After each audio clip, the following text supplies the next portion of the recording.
Most people know the Roosevelts as icons of American history, faces carved in stone, voices echoing through war, reform, and recovery. But few realize that behind the grandeur lies a bitter, decades-long family fracture that quietly shaped the political soul of a nation. This isn't just about two presidents from the same family. It's about everything they didn't say to each other. Buried beneath patriotic speeches and public service are whispered betrayals, power struggles, and a rivalry so deep that even weddings, funerals, and state ceremonies became silent battlefields. Some Roosevelts carried the name like armor, others spent a lifetime trying to escape it. And somewhere in between, a dynasty splintered into two Americas, each claiming to be the true heir of ambition, legacy, and truth. What really happened between Oyster Bay and Hyde Park? The answer might rewrite what you thought you knew about power, politics, and family. A family divided, Oyster Bay versus Hyde Park. Though united by blood, the Roosevelt family fractured early into two politically and ideologically distinct branches: Theodore Roosevelt's Oyster Bay lineage and Franklin D. Roosevelt's Hyde Park line. Theodore, the 26th President of the United States, was a fervent Republican who championed military strength, national pride, and progressivism within conservative structures. He was the trust buster who took on big monopolies like Standard Oil, the leader who pushed for the Pure Food and Drug Act to protect everyday Americans from tainted meat and medicines, and the visionary who set aside millions of acres for national parks and forests, all while keeping the core of American capitalism intact. Franklin, a distant cousin, specifically a fifth cousin once removed, rose as the 32nd president under the Democratic banner, advocating for social welfare, economic reform, and a strong federal government that intervened directly in people's lives through programs like the Civilian Conservation Corps, which put young men to work planting trees and building trails, or the Tennessee Valley Authority, electrifying rural America. Their opposing political legacies created a rift that extended well beyond their lifetimes, poisoning family relations for generations. For decades, descendants from each side maintained minimal contact, almost like rival houses in an American political dynasty. Think of the Lannisters and Starks from Game of Thrones, but with top hats and White House access.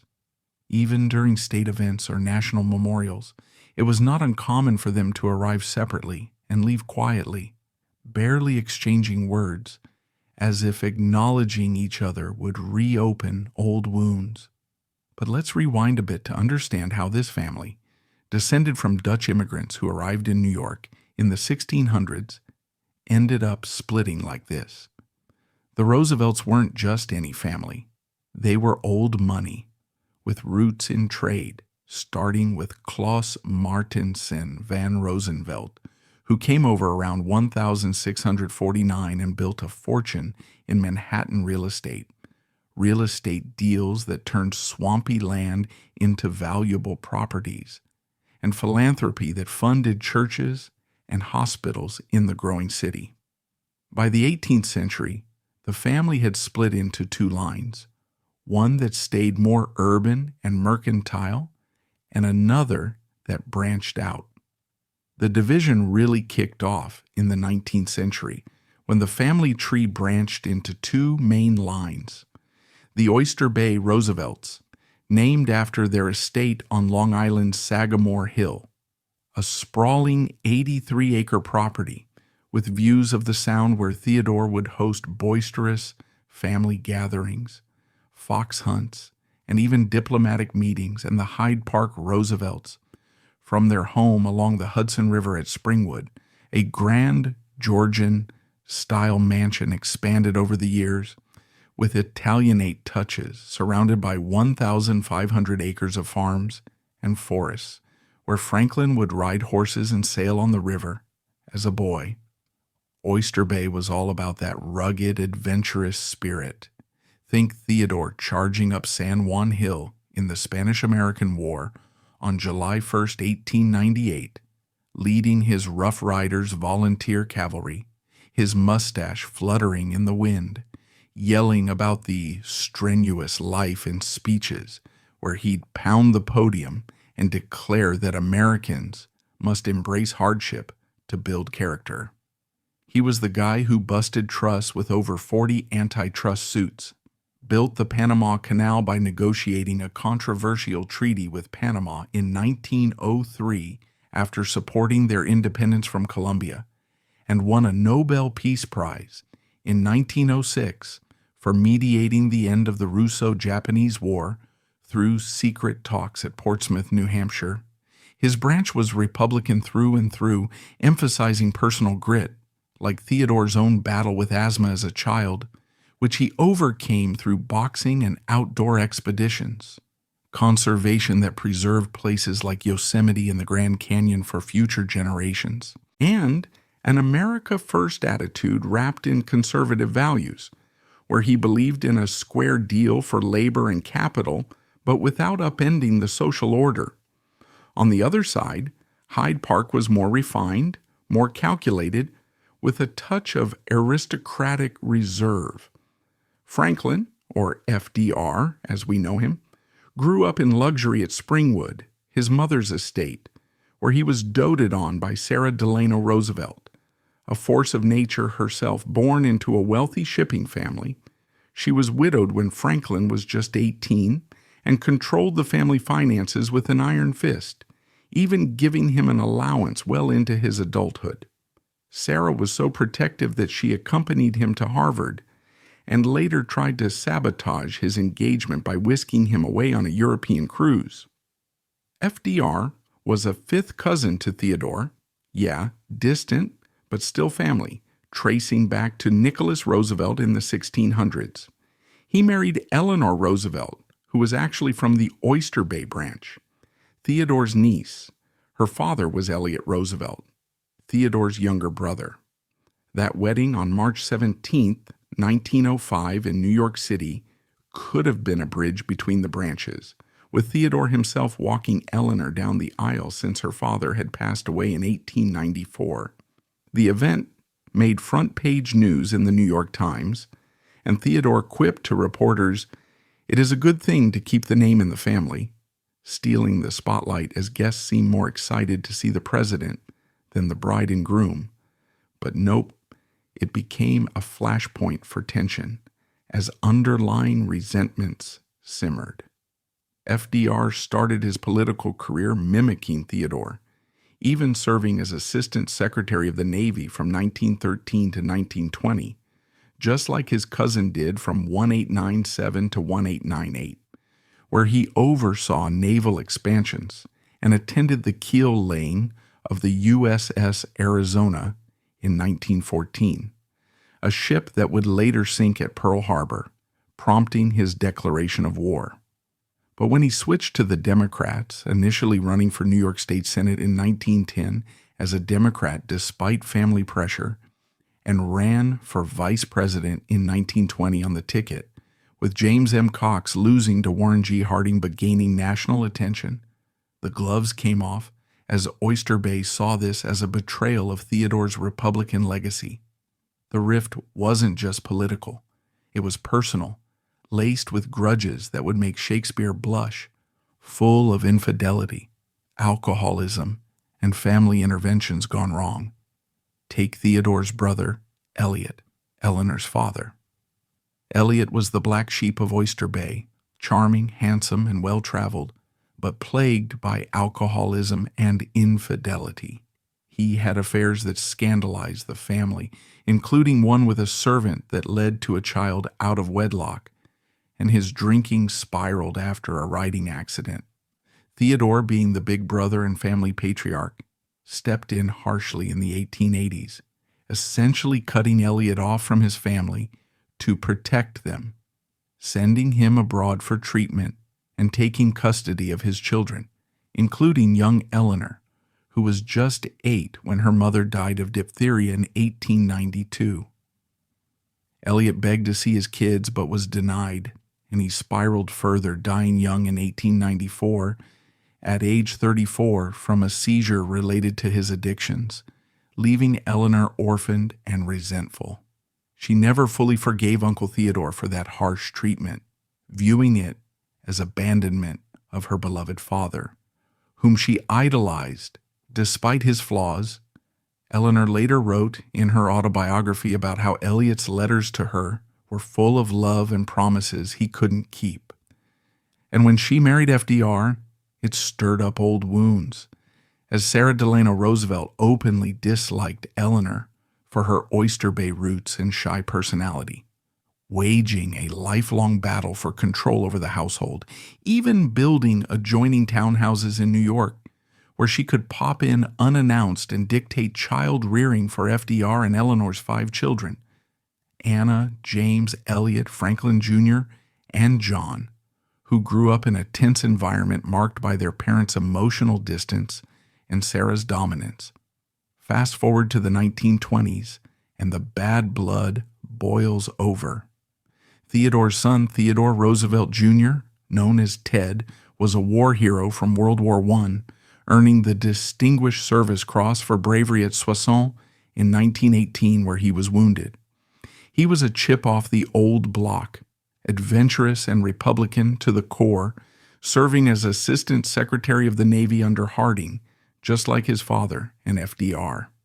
He ran for governor of New York in 1924, but got tangled in the Teapot Dome scandal, a big oil corruption mess under President Harding in 1921 to 1923, where Secretary of the Interior Albert Fall leased naval oil reserves to private companies for bribes, and Ted's Navy role put him under scrutiny, though he was cleared. Enter Eleanor, now a Hyde Park powerhouse after overcoming her own shyness through social work and women's rights activism in the 1910s. She campaigned fiercely against Teddy, driving around New York State with a giant papier-mâché teapot strapped to her car to mock the scandal, parading it at rallies and speeches to remind voters of the corruption taint. Ted lost the election badly to Al Smith, and he never forgot it, calling it a low blow, family betraying family. He reportedly fumed to friends that Eleanor had stabbed him in the back, and that it was unforgivable for Roosevelt to sabotage another. That incident symbolized the divide.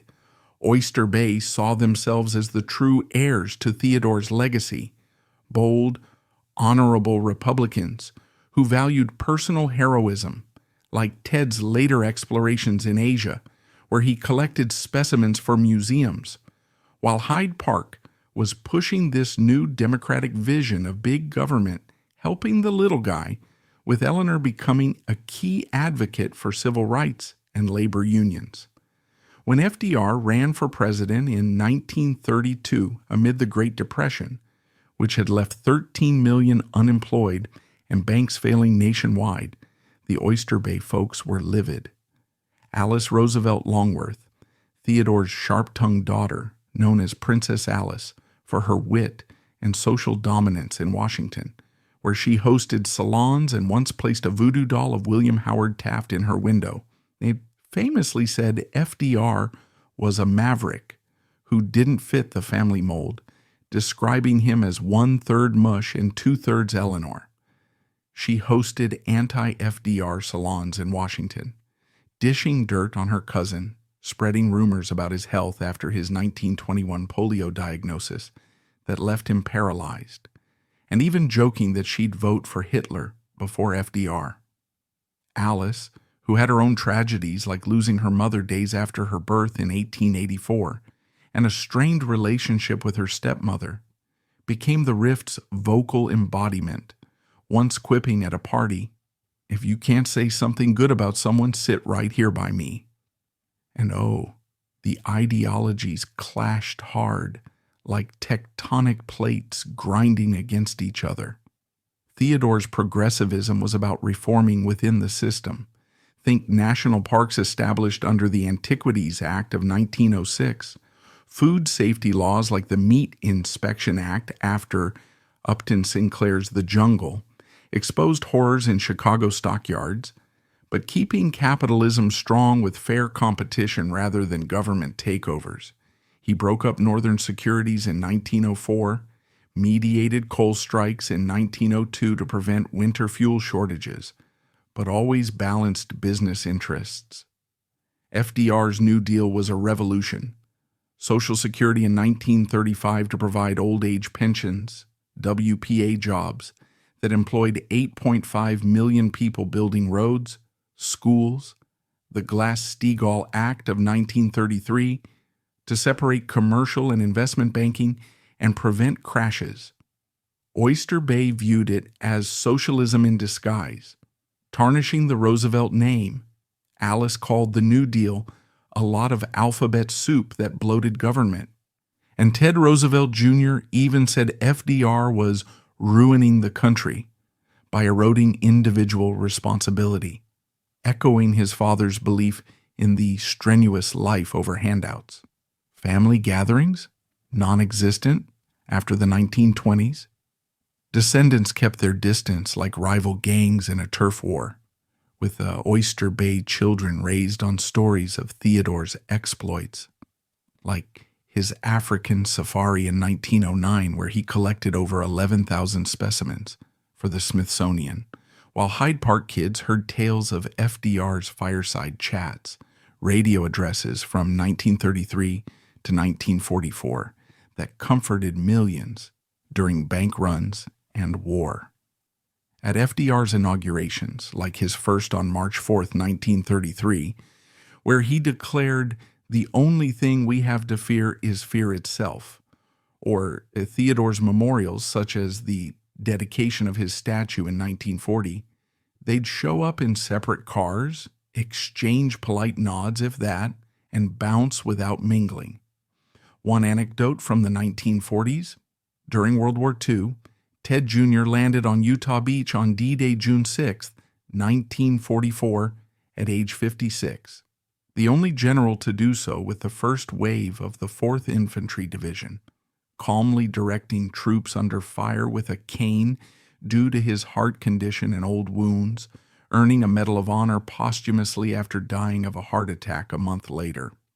FDR praised him publicly in a radio address, calling him a gallant fighter, but privately the families stayed apart, no joint mourning, no shared services, as Ted's widow Ethel reportedly declined invitations from Hyde Park. This rift lingered for decades, even after FDR's death on April 12, 1945, from a cerebral hemorrhage at Warm Springs, Georgia, just months before W2's end. The branches barely mingled, with Oyster Bay kids like Alice's daughter, Paulina, who struggled with depression and died young in 1957 from an overdose, growing up hearing stories of how Hyde Park stole the legacy by overshadowing Theodore's achievements. FDR served 4 terms, while Theodore had 1 full and part of another. Hyde Park descendants defended FDR's transformations as necessary for modern America, like pulling the country from 25% unemployment in 1933 to victory in World War II through Lend-Lease aid to Allies starting in 1941. There were attempts at reconciliation, like when Helen Roosevelt, FDR's half-niece from Hyde Park, married Theodore Douglas Robinson from Oyster Bay in 1904, a union before the worst rifts, or later when modern descendants attended joint events in the 1980s. But they were rare and often superficial. The family tree shows how distant they became. Oyster Bay produced politicians like Theodore's grandson, Theodore Roosevelt III, who served in World War II and later in the CIA, or Kermit Roosevelt, who helped orchestrate the 1953 Iranian coup, but none reached FDR's heights of global influence.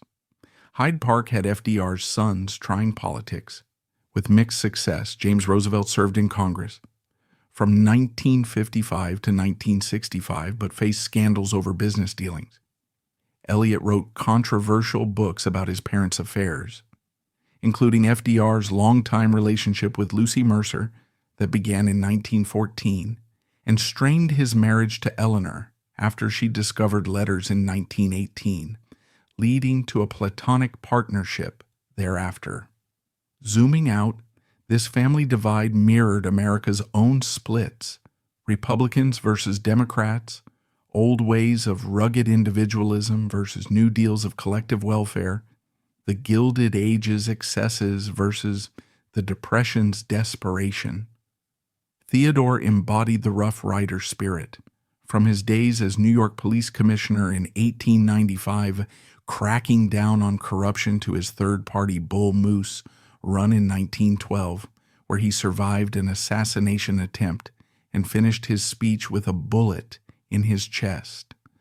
Franklin was the fireside chat comforter, delivering 30 radio talks that humanized the presidency, explaining policies like the 1933 bank holiday that reopened stable banks and restored confidence. Their legacies: Theodore's face carved on Mount Rushmore since 1941 alongside Washington, Jefferson, and Lincoln, symbolizing expansion and conservation. FDR's in every Social Security check mailed since 1940, or the United Nations he helped found in 1945. But the personal cost was high.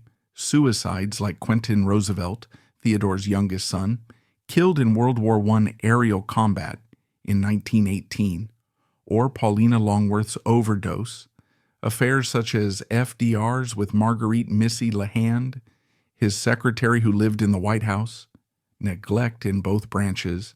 As some family histories reveal, Eleanor's loneliness leading to close friendships with women like Lorena Hickok, speculated to be romantic. The Roosevelts had it all: mistresses, scandals, dysfunction, including Eliot Roosevelt's extramarital child and Theodore's own rumored flirtations. But the Oyster Bay Hyde Park feud was the crown jewel of grudges, a civil war over America's soul. The post-political generation, choosing silence over spotlight. While the mid-20th century saw multiple Roosevelt descendants serve as diplomats, congressmen, and policy advisors, by the 1970s a quiet shift began. They stopped running for office. Burdened by the weight of two presidential legacies, many family members consciously stepped back from public politics.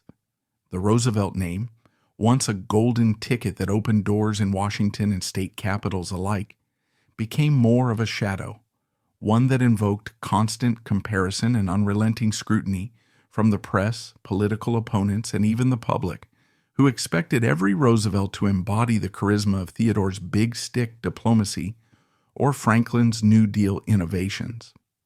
As of the 1980s, no Roosevelt has been elected to major office, marking a deliberate retreat from the electoral arena that had defined the family for generations.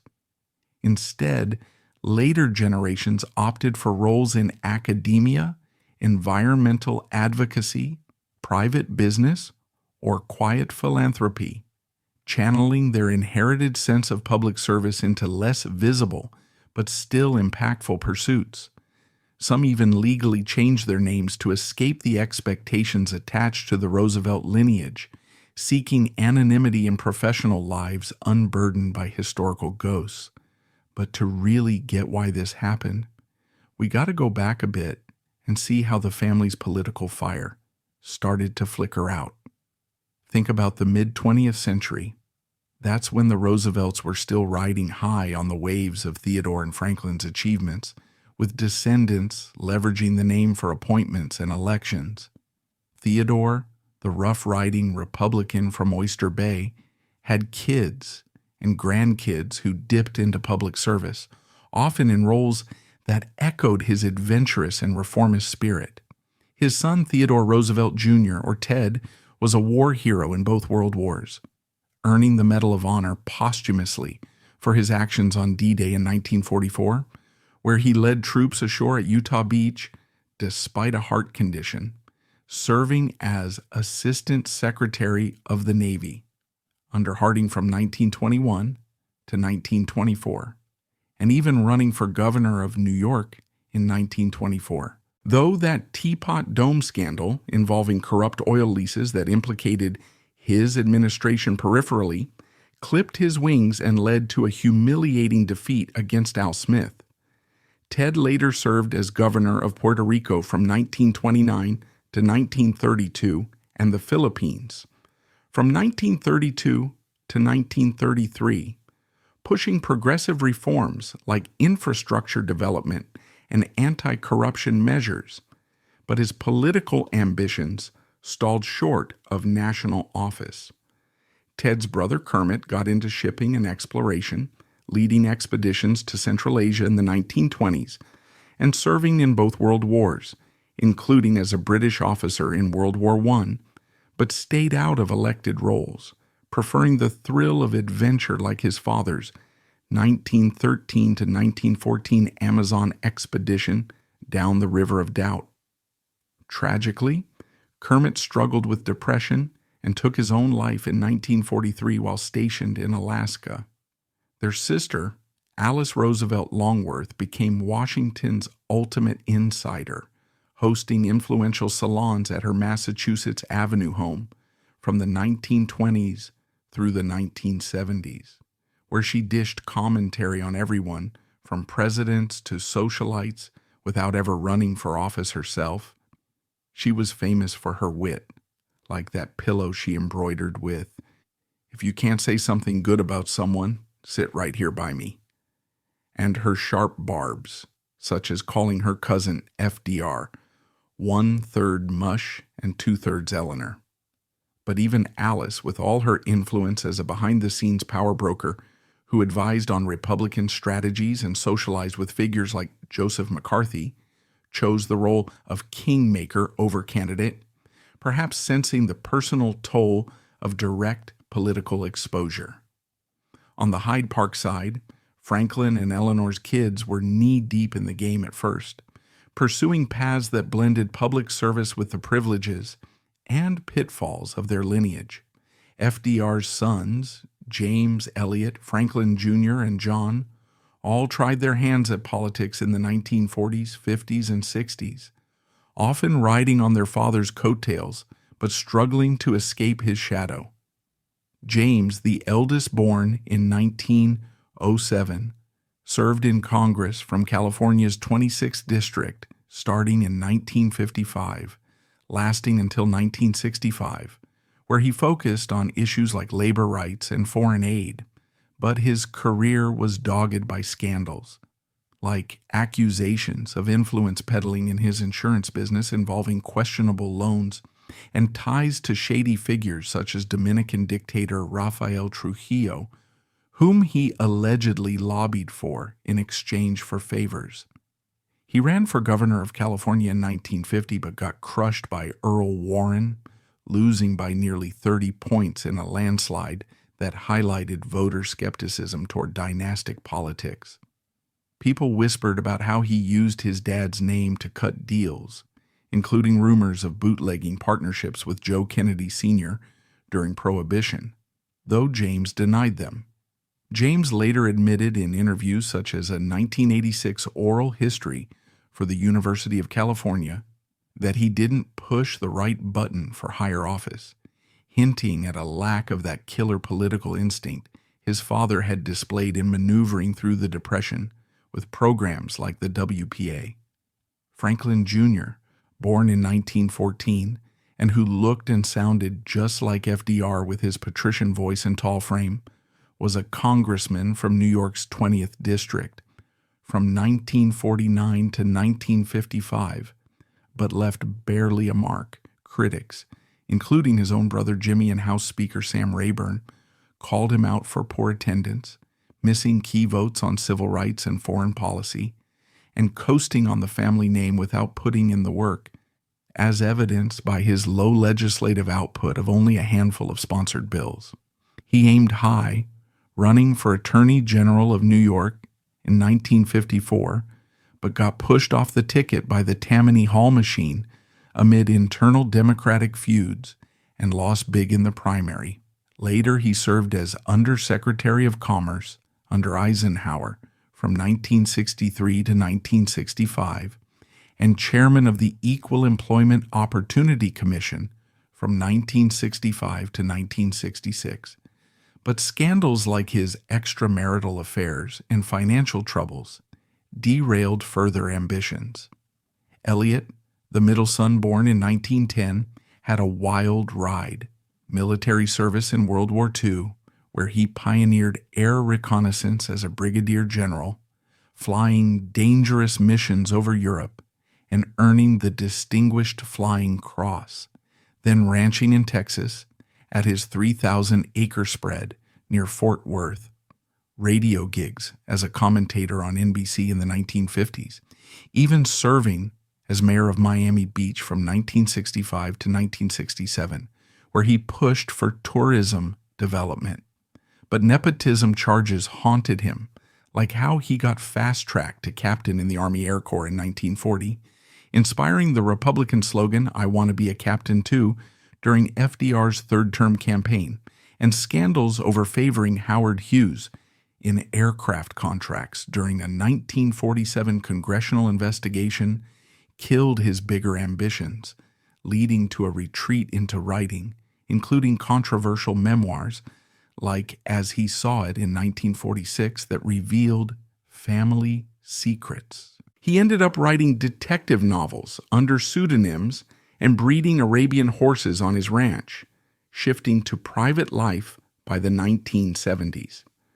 John, the youngest born in 1916, served as Undersecretary of Commerce for Transportation under Eisenhower from 1958 to 1961, overseeing aviation and highway policies, but avoided the electoral fray altogether, focusing on business ventures like importing Italian cars and serving on corporate boards, eventually becoming a Republican and supporting Nixon in 1960, which distanced him from the family's Democratic roots. These guys were the last big wave of Roosevelts chasing elected office, and by the late 1960s the tide was turning as cultural shifts, like the Vietnam War protests and civil rights movements, made dynastic names seem outdated. Why? Well, the burden of those two presidential legacies was crushing, a psychological weight that descendants described as both honor and hindrance. Imagine growing up knowing every move you make gets compared to Theodore, charging up San Juan Hill on July 1st, 1898, with his Rough Riders amid Spanish fire, or Franklin steering the nation through the Great Depression, with his 30 fireside chats from 1933 to 1944 that reached 60 million listeners, and World War II with strategies like Lend-Lease aid to Britain starting in 1941. Tweed Roosevelt, Theodore's great-grandson born on September 19, 1942 in Boston, has talked openly about this in interviews, such as a 2021 Washington Post piece, where at age 79, he shared how people would approach him saying they were honored to meet him. But it was really about the myth of TR, the larger-than-life guy who busted 44 trusts under the Sherman Antitrust Act, built 51 national parks and monuments totaling over 230 million acres, and won the Nobel Peace Prize in 1906 for mediating the Russo-Japanese War. Tweed, who served in the Navy during Vietnam from 1965 to 1969 as a lieutenant on destroyers in the Pacific, said it was intimidating. There's no way he could match that. Recalling childhood moments where expectations loomed large, he learned early in school at places like Groton and Harvard, class of 1964, that he was held to a higher standard. Teachers would say, "It's all right for the other boys to do that, but not for you, Mr. Roosevelt," fostering a sense of responsibility, but also making him wary of the spotlight that could amplify failures. Instead of politics, Tweed went into business and academia, becoming a successful investor in venture capital firms like Boston's Commonwealth Capital Ventures in the 1980s, focusing on tech startups, and even chairing the Theodore Roosevelt Association since 2000, where he advocates for conservation, echoing his great-granddad's love for the outdoors, like TR's establishment of the U.S. Forest Service in 1905 and protection of sites such as the Grand Canyon. But he avoids running for office, preferring to listen to people's stories about Teddy, politely pretending he hasn't heard them 100 times, as he noted in a 2018 Taos News interview while reflecting on a summer job in New Mexico forests. One fun anecdote he often shares from a 2021 Grateful American Foundation article. Folks always claim their grandpa was a Rough Rider with TR in the Spanish-American War, but Tweed figured out that pretty much anyone who fought in that war got called a Rough Rider in family lore, turning potential intimidation into charming folklore that underscores how the name pulls you into endless comparisons, even in casual encounters. From legacy to low profile, the indie musician who left the name behind. While Theodore Roosevelt IV followed the expected path, becoming a respected conservationist and senior banker, others broke away entirely. One particularly striking example is a great-great-grandchild of Franklin D. Roosevelt, who abandoned both the family name and its privileges to pursue a modest life in the American Midwest. Under a pseudonym, they became part of the underground indie music scene, performing in dive bars and releasing music anonymously online. In interviews where identity was shielded, this person admitted that carrying the Roosevelt name felt like being handed someone else's unfinished story. They sought instead to write their own, far from the marble busts and presidential portraits of their ancestry. Franklin D. Roosevelt, who championed social welfare through an array of programs providing old age pensions via Social Security, employing millions in public works through the Works Progress Administration and Civilian Conservation Corps, and economic reforms to prevent future crashes like the Securities and Exchange Commission for Market Oversight. This descendant, whose precise lineage remains deliberately shielded in public narratives to preserve privacy, potentially tracing through one of FDR's children like Elliot or Anna, and further down generations, abandoned both the family name and its attendant privileges to pursue a modest life in the American Midwest. Under a pseudonym, they became part of the underground indie music scene, performing in dive bars and releasing music anonymously online.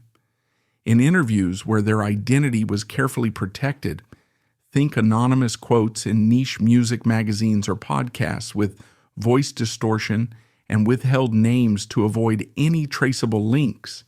This person admitted that carrying the Roosevelt name felt like being handed someone else's unfinished story.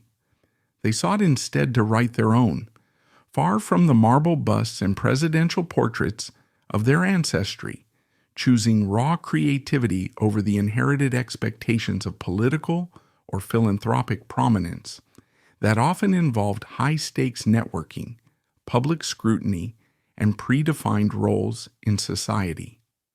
To understand how profound this divergence is, consider the expansive family tree. This particular great-great-grandchild grew up immersed in tales of triumph over adversity, serving unprecedented terms during the Great Depression and World War II, and laying groundwork for international organizations like the United Nations. Contributions from other family members added depth. Eleanor Roosevelt's transformation from shyness to global advocacy as a delegate to the UN drafting declarations on human rights that influence global standards, writing syndicated columns reaching millions, and championing causes by taking stands against discrimination in civil rights movements. Yet for this descendant, such history proved suffocating, like residing in a living museum filled with artifacts of others' accomplishments. From collections at libraries like the FDR Presidential Library and Hyde Park housing speeches, letters, and policy documents, to voluminous correspondence archived there detailing diplomatic exchanges and personal reflections.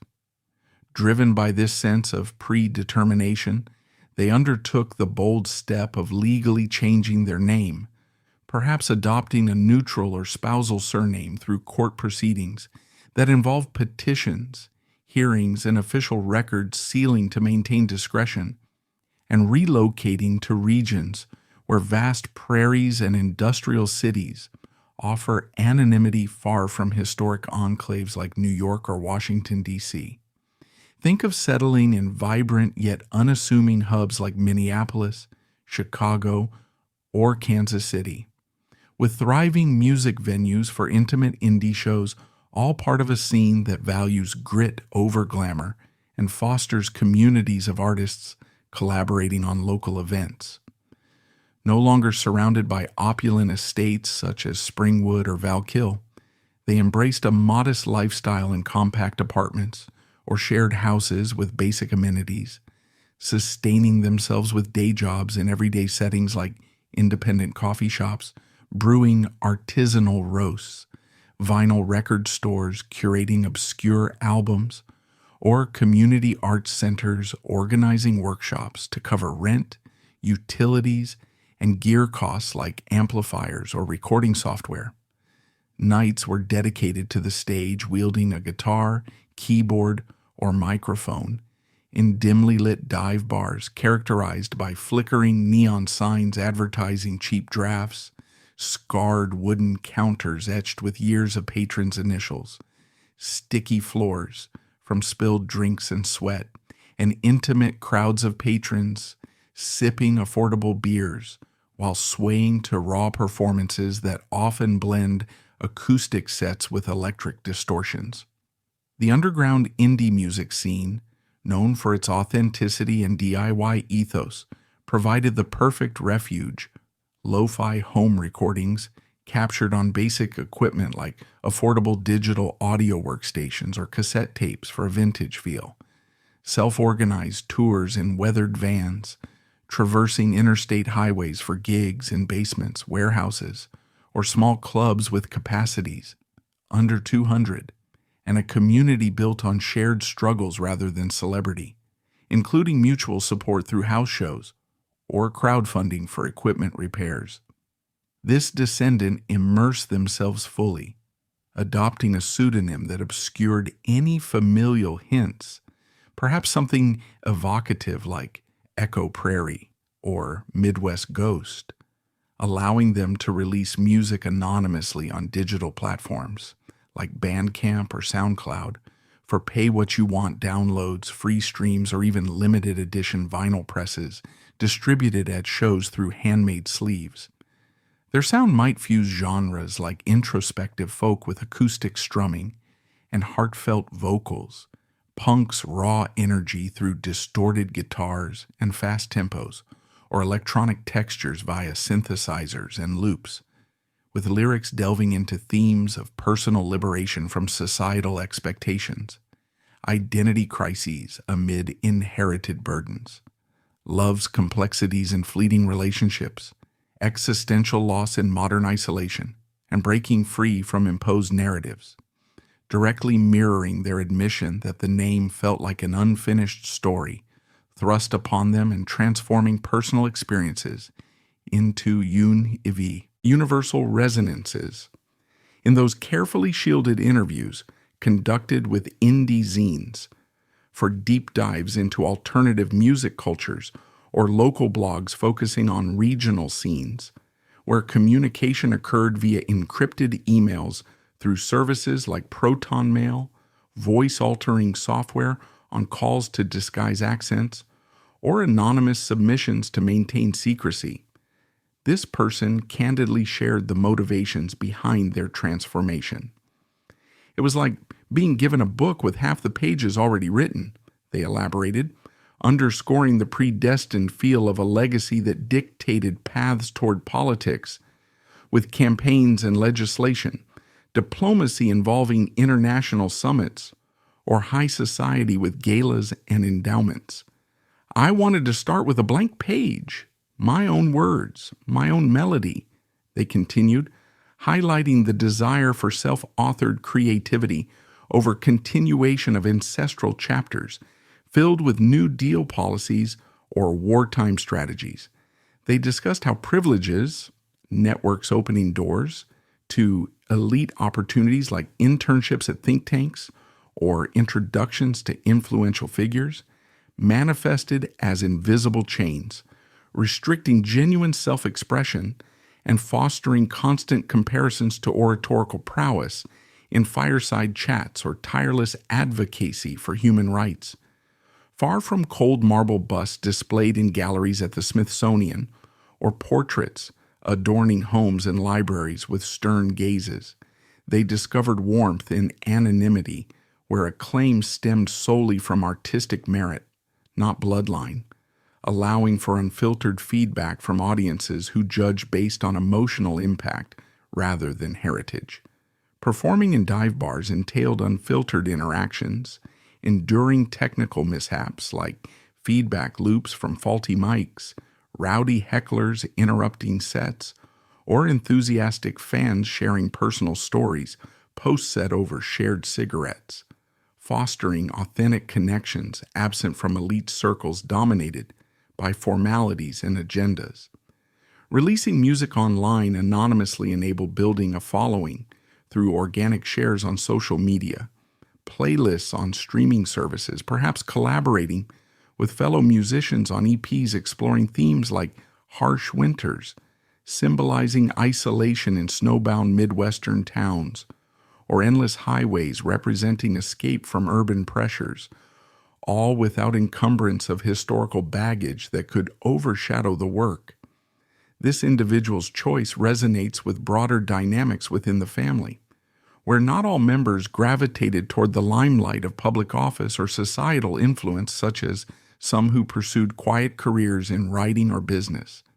However, this great-great-grandchild extended the rebellion further, fully erasing the name through legal means, to immerse in the arts, a domain where creativity trumps pedigree, and success is measured by grassroots support rather than institutional backing. It's not a rejection born of disdain. In those interviews, they conveyed respect for reforms that uplifted the common man, such as ensuring bank deposits through the FDIC to prevent runs, or bringing power to impoverished areas via the Tennessee Valley Authority's hydroelectric dams, transforming lives by providing electricity, jobs, and flood control.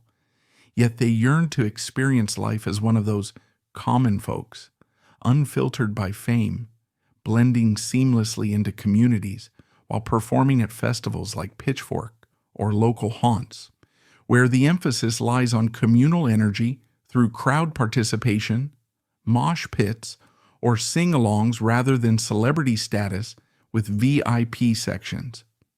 Expanding further on the contrast with Theodore IV, his life serves as the counterpoint, leveraging the ethos to magnify causes in ways that align with bold environmentalism and internationalism.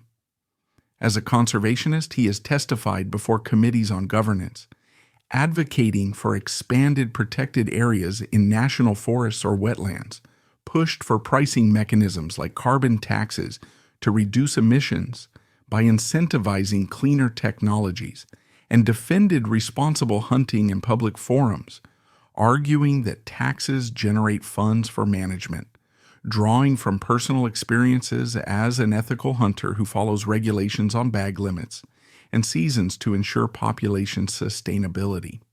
His banking tenure involves advising on sustainable investments, financing projects capable of powering millions through solar farms or infrastructure through green bonds that attract institutional investors, positions applied through private capital to scale impact. As a trustee at museums, he oversees exhibits on biodiversity with interactive displays on ecosystem services, and has spoken at forums on risks to economies, linking military insights from SEAL operations to current tensions over resource scarcity in geopolitically volatile regions. Experiences seldom publicized but used to mentor through organizations like the Boone and Crockett Club, where he guides young professionals on ethical outdoor practices. Meanwhile, the musician's existence stands in departure, modest in means, rich in self-determination, creatively unbound. Under chosen pseudonym, they might have released albums with evocative titles like Blank Pages or Echoes Unwritten, comprising tracks weaving narratives of escape with lyrics resonating with listeners, unaware of hidden heritage through metaphors of shedding old skins or forging new paths in uncharted territories. Performing entails the spectrum of grind, sound check amid smoke-filled rooms with dim lighting, navigating glitches like string breaks or power outages, engaging crowds through improvised encores, packing at late hours into the early morning, fostering liberation untethered from privilege that allows for experimentation without fear of reputational fallout. Online, releases amass streams through promotion on forums like Reddit's indie music subreddits, sparking speculation without piercing veil as fans debate influences without connecting to presidential ties. In interviews, they alluded to documented dysfunctions prompting introspection, such as family scandals or pressures that eroded relatives, questioning if name conveyed more pain than pride through associations with public failures or personal tragedies. Those busts are cold, they remarked, contrasting the grandeur of memorials like Mount Rushmore against the warmth of their own fire, kindled through music that ignites personal passion and audience connection. This narrative underscores how legacies can inspire and constrain, with Theodore IV channeling ethos into successes in finance and ecology by brokering multi-million-dollar deals and policy victories, while the musician repudiated it for authenticity in expression through unadorned artistry. Both pay homage to the core spirit of boldness through heroism in combat and maneuvers advancing sustainability via innovative funding, via courageous anonymity forging path where voice triumphs over destiny in raw, unscripted performances. It's a reminder that within dynasties, individuals retain agency to carve trajectories, amplifying echoes of past achievements or silencing them to compose anew, thereby enriching the human experience with diverse interpretations of inheritance. A quiet revolution, the first same-sex marriage in the Roosevelt line. Yet just as some descendants reinterpret legacy through public feats or creative defiance, others quietly reshape it in deeply personal ways. None more emblematic than Sarah Delano Roosevelt II, whose marriage marked a quiet yet seismic shift in the Roosevelt narrative. In 2011, Sarah Delano Roosevelt II, a direct descendant of Franklin D. Roosevelt and Eleanor Roosevelt, made history within the family by marrying her longtime partner, another woman in New York, just after same-sex marriage was legalized. The event was not held at a grand estate or in front of cameras, but in a modest ceremony surrounded by friends, artists, and local activists. It was a milestone moment for a family once bound by old money traditions and heteronormative expectations. While the couple received support from several Roosevelt relatives, some more conservative branches reportedly stayed silent. Sarah, however, later said, "Eleanor would have been proud. She always believed in justice before popularity." Sarah Delano Roosevelt II, bearing a name that echoes the lineage of one of America's most influential political dynasties, embodied a profound shift in familial norms through her decision to formalize her union in this manner. As a direct descendant, her ancestry traces back to Franklin Delano Roosevelt, the 32nd President of the United States, who served 4 terms and implemented transformative policies, like the New Deal, which included Social Security, labor protections, and economic recovery programs that reshaped the nation's social fabric during the Great Depression. Her connection also extends to Eleanor Roosevelt, Franklin's wife and a pivotal figure in her own right, who served as First Lady from 1933 to 1945, and later as a delegate to the United Nations, where she chaired the committee that drafted the Universal Declaration of Human Rights in 1948. This declaration emphasized equality and dignity for all, principles that subtly foreshadowed later advancements in civil rights, including those for sexual orientation. Sarah Delano Roosevelt II's marriage thus represents not merely a personal choice, but a continuation and expansion of the family's legacy of advocating for justice, albeit in a deeply intimate domain that previous generations could not openly address. The Roosevelt family, rooted in Dutch immigrant origins dating to the 17th century, amassed wealth through trade, shipping, and real estate investments in New York, establishing themselves as part of the American aristocracy. This old money status imposed rigid traditions, particularly around marriage, which was viewed as a mechanism for preserving wealth, social status, and lineage continuity. Heteronormative expectations were paramount, with unions expected to produce heirs and reinforce gender roles aligned with societal standards of the time. Franklin and Eleanor's marriage, solemnized on March 17, 1905, exemplifies this. Arranged partly through family ties, they were 5th cousins once removed. It was officiated by Eleanor's uncle, President Theodore Roosevelt, who walked her down the aisle amid the festivities of a St. Patrick's Day parade in New York City. Their partnership, while producing 6 children, 5 of whom survived infancy, was marked by complexities, including Franklin's extramarital affair with Lucy Mercer Rutherford, discovered by Eleanor in 1918, which nearly dissolved the union. Mediation by Franklin's mother, Sarah Ann Delano Roosevelt, preserved the marriage for the sake of political ambitions and family duty, highlighting how personal desires were subordinated to broader obligations. Eleanor, in turn, sought emotional fulfillment through close relationships with women such as Lorena Hickok, a journalist whose correspondence with Eleanor reveals profound intimacy.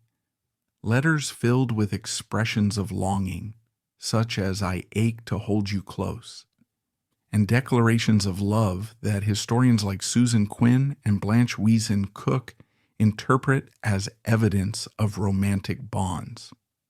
These relationships, conducted within the constraints of the era, suggest Eleanor navigated love beyond heteronormative confines, though same-sex marriage remained unimaginable legally or socially in the early 20th century. By contrast, Sarah Delano Roosevelt II's 2011 marriage occurred against the backdrop of significant legal and cultural progress. New York State's legalization of same-sex marriage via the Marriage Equality Act, passed by the state Senate on June 24, 2011, with a 33-29 vote, and signed into law by Governor Andrew Cuomo, marked the state as the 6th in the nation to grant such rights effective July 24th. This legislation followed years of advocacy by organizations like Lambda Legal, the Empire State Pride Agenda, and the Human Rights Campaign, building on earlier milestones such as the 2004 Massachusetts ruling in Goodridge versus Department of Public Health and New York's own domestic partnership recognition since 2002. The act amended the domestic relations law, which had previously restricted marriage to opposite-sex couples, to affirm equality under the law, reflecting shifting public opinion. National polls in 2011 indicated approximately 53% support for same-sex marriage, up from mere single digits in the 1980s. For Sarah, this legal framework provided the opportunity to honor a relationship that had endured for years, characterized by mutual support through life's challenges, shared experiences in personal growth, and a commitment to authenticity away from public scrutiny. Her partner, another woman whose identity remains shielded in public narratives to preserve privacy, represented a bond forged on equality and companionship, distinct from the strategic alliances of her ancestors. The ceremony itself underscored a deliberate departure from Roosevelt family precedents. Unlike the opulent settings of past weddings, such as the White House receptions during Theodore Roosevelt's era, or the formal gatherings at the family's Hyde Park estate, Springwood, where Franklin was born in 1882, and which later became a National Historic Site, the event was held in a modest venue in New York, possibly a community center, private residence, or garden space conducive to intimacy. Attendees included a select group of friends who offered personal anecdotes about the couple's journey, artists who infused the occasion with creative elements like custom poetry, handcrafted floral arrangements, or symbolic artwork depicting themes of unity and resilience, and local activists whose presence linked the personal to the political, evoking the ongoing struggle for LGBTQ plus rights that traced back to the Stonewall riots of 1969 and culminated in national legalization via Obergefell versus Hodges in 2015. The vows focused on enduring love, mutual respect, and shared futures, eschewing pomp for sincerity with no media presence to amplify the moment, emphasizing that profound change often occurs in private spheres rather than under public gaze. This union constituted a historic first for the Roosevelt lineage, challenging the heteronormative framework that had defined it for generations.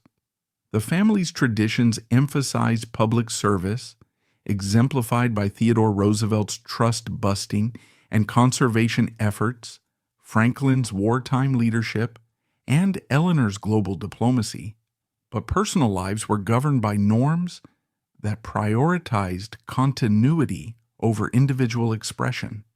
Marriages were strategic. Theodore fathered 6 children in unions that reinforced vigorous living ideals, while Franklin and Eleanor's alliance, despite its strains, sustained the dynasty through their offspring, including Anna, James, Elliot, Franklin Jr., and John. Eleanor's affectionate ties with women like Nancy Cook and Marion Dickerman, with whom she co-owned Val-Kill Industries and resided at the Val-Kill cottage built by Franklin in 1925 as a retreat, hinted at emotional depths beyond convention, as evidenced by affectionate letters suggesting romantic elements. Historians debate whether Eleanor identified as lesbian, a term not commonly applied in her time, but her life demonstrated that love could transcend prescribed boundaries, providing a subtle precedent for Sarah's overt embrace of same-sex commitment. Family reactions to the marriage revealed internal nuances. Support from several relatives aligned with the Roosevelts' progressive heritage. FDR's New Deal initiatives, such as the Civilian Conservation Corps and Federal Emergency Relief Administration, uplifted marginalized groups, while Eleanor's advocacy influenced policies on racial equality, women's labor rights, and refugee aid.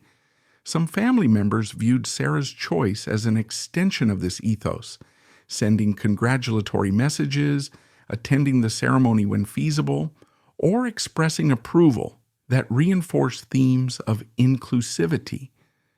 Younger generations, shaped by civil rights movements Eleanor championed, including her 1939 resignation from the Daughters of the American Revolution, over their refusal to allow African-American singer Marian Anderson to perform, leading to Anderson's iconic Lincoln Memorial Concert, likely saw the marriage as a natural progression.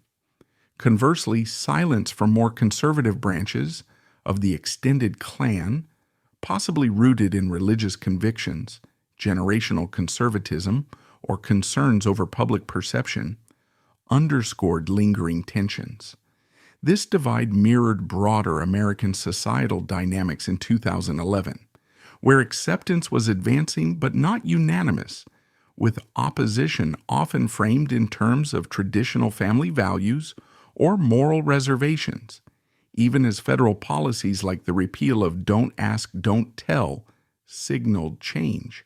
Sarah Delano, Roosevelt II's post-event reflection. Eleanor would have been proud. She always believed in justice before popularity, offers a poignant lens for analysis. This statement bridges eras, invoking Eleanor's unwavering commitment to equity amid adversity. As First Lady, Eleanor confronted criticism for her activism. She toured coal mines to highlight workers' plight, advocated for anti-lynching legislation through the 1930s, and supported civil liberties during the McCarthy era in the 1950s, defending those accused of subversion, including implications of homosexuality. Her syndicated column, My Day, running from 1935 to 1962, promoted tolerance with passages like, "Where, after all, do universal human rights begin?" In small places, close to home, so close and so small that they cannot be seen on any maps of the world.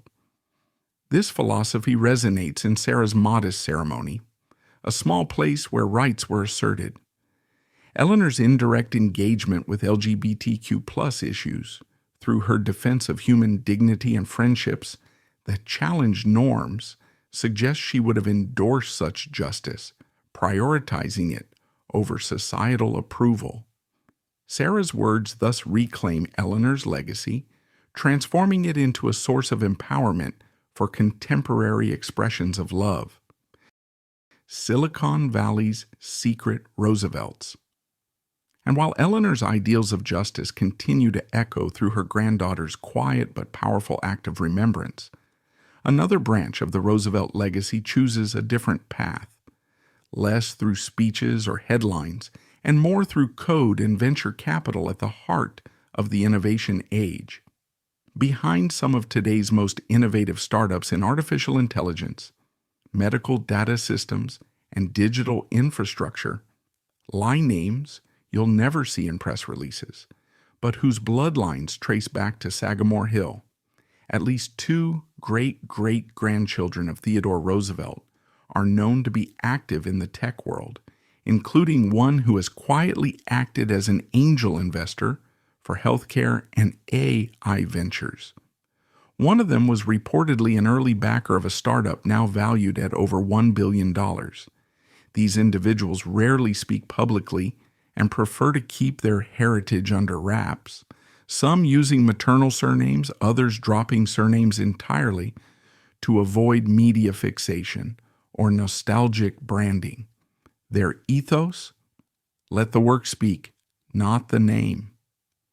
Theodore Roosevelt's legacy as the 26th President of the United States, who served from 1901 to 1909, encompasses a profound commitment to progressive reforms, environmental conservation, and bold risk-taking, qualities that appear to subtly influence his descendants' roles in Silicon Valley's high-stakes innovation landscape. Sagamore Hill, the sprawling 23-room Victorian mansion in Oyster Bay, New York, built by Theodore in 1885 and serving as his family home until his death in 1919, represents the ancestral hub where values of intellectual rigor, adventurous spirit, and public service were instilled. This estate, now a National Historic Site, hosted Theodore's family life, including raising his 6 children, Alice, Theodore Jr., Kermit, Ethel, Archibald, and Quentin, and planning expeditions, political strategies, and conservation initiatives that protected over 230 million acres of public land through measures like the Antiquities Act of 1906. For his great-great-grandchildren, the fifth generation removed, typically born between the mid-20th century and early 21st century. This heritage provides a foundational ethos, yet they channel it discreetly into contemporary domains where technology intersects with societal needs, eschewing any overt reliance on the family name to forge paths in artificial intelligence, medical data systems, and digital infrastructure. At least two such descendants are actively engaged in the tech sector, demonstrating how historical dynasties can evolve to contribute to modern fields without leveraging ancestral fame for advantage. One has positioned themselves as a quiet angel investor, directing personal capital toward early-stage ventures in healthcare and artificial intelligence, areas ripe with transformative potential. Angel investing involves providing seed funding, often ranging from $25,000 to $500,000 per deal, to nascent companies, typically before institutional venture capital enters, based on assessments of founding teams, technological viability, market scalability, and alignment with broader societal benefits. This descendant's focus on healthcare AI might include backing startups developing machine learning algorithms for predictive diagnostics, such as those analyzing genomic data to forecast disease risks, or optimizing treatment protocols through real-time patient monitoring via wearable devices. Similarly, investments in medical data systems could target platforms enhancing electronic health record interoperability, ensuring compliance with stringent regulations like the Health Insurance Portability and Accountability Act, Hyde, while employing blockchain for immutable data security against cyber threats. Digital infrastructure investments might support innovations in cloud-based architectures or edge computing frameworks that enable low-latency processing for AI applications, facilitating scalable solutions like telemedicine networks in underserved regions. This strategic selectivity reflects a discerning approach, potentially inspired by Theodore's emphasis on the public good, as seen in his establishment of the U.S. Forest Service in 1905 to manage natural resources sustainably, prioritizing long-term societal gains over immediate exploitation. The report of one descendant serving as an early backer of a startup, now valued at over $1 billion, underscores the high-impact nature of such involvements in Silicon Valley's ecosystem. In venture terminology, a $1 billion valuation designates a unicorn status achieved through rapid scaling, innovative problem-solving, and successive funding rounds that validate market demand.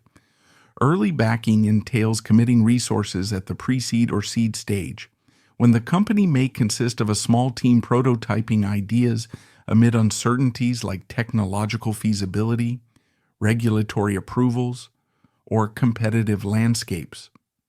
This descendant's contribution likely provided not only financial infusion, but also strategic guidance or network introductions, catalyzing growth that propelled the startup to unicorn levels, perhaps through AI models excelling in pattern recognition for complex data sets, such as neural networks processing radiological images to detect anomalies with greater accuracy than traditional methods.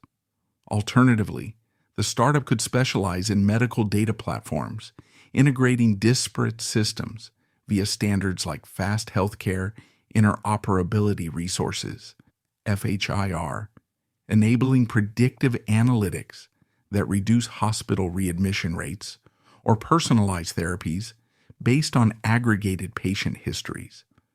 Or it might focus on digital infrastructure, such as advanced server architectures supporting 5G-enabled IoT devices for real-time health monitoring, addressing inefficiencies that cost the U.S. healthcare system billions annually in errors and redundancies. Achieving a valuation exceeding $1 billion requires navigating milestones like product launches, user acquisition, and partnerships with entities such as major pharmaceutical firms or tech giants like Google Cloud, often culminating in Series C or D funding rounds. This calculated risk mirrors Theodore Roosevelt's own audacious endeavors, including leading the Rough Riders in the charge up San Juan Hill during the Spanish-American War in 1898, or prosecuting 45 antitrust suits under the Sherman Act, such as the landmark case against the Northern Securities Company in 1904, wagering on reforms that yielded enduring economic and social benefits despite opposition. What distinguishes these individuals is their deliberate cultivation of anonymity in an industry frequently dominated by personal branding, social media influence, and high-visibility networking. They rarely engage in public discourse, no keynote addresses at conferences like CES or Web Summit, no guest appearances on podcasts such as How I Built This, and no authored articles in outlets like Forbes extolling their investments as extensions of familial legacy. Instead, their contributions integrate seamlessly into the broader tech ecosystem, allowing the intrinsic value of their work to emerge without the overlay of historical associations. To maintain this low profile, some adopt maternal surnames, a method involving legal or professional name adjustments to invoke a mother's family line, thereby creating a neutral identity that deflects inquiries tied to the recognizable Roosevelt moniker. Others eschew surnames altogether in business dealings, utilizing initials, professional aliases, or entity-based identifiers, such as operating through limited liability companies or investment vehicles, that obscure personal origins while facilitating transactions in tight-knit venture networks built on trust and performance metrics. This is not driven by undue caution, but by a pragmatic strategy to circumvent media fixation, where journalists might sensationalize their participation, framing investments as novelties rooted in presidential nostalgia rather than substantive merit. Such coverage could manifest in headlines evoking Theodore's Bull Moose Progressive Party campaign of 1912, potentially diminishing the perceived seriousness of their endeavors and positioning them as historical artifacts amid Silicon Valley's meritocratic ethos. Nostalgic branding poses additional risks, as exploiting the family name for marketing, such as labeling a fund Rough Rider Ventures, might attract superficial interest, but invite skepticism regarding authenticity, conflicts of interest, or undue advantages, ultimately undermining partnerships in a competitive arena where credibility hinges on demonstrated expertise. Their guiding ethos, "Let the work speak, not the name," encapsulates a philosophy that elevates substance above spectacle, resonating deeply with Theodore Roosevelt's pragmatic worldview. While Theodore adeptly harnessed media during his presidency to advance agendas, like the Pure Food and Drug Act of 1906, which regulated adulterated products, or the Hepburn Act strengthening railroad oversight, he fundamentally prized decisive action, as articulated in his maxim "Speak softly and carry a big stick" from a 1901 speech on foreign policy. For these descendants, the big stick manifests as their investment acumen and technological foresight, wielded unobtrusively to propel advancements.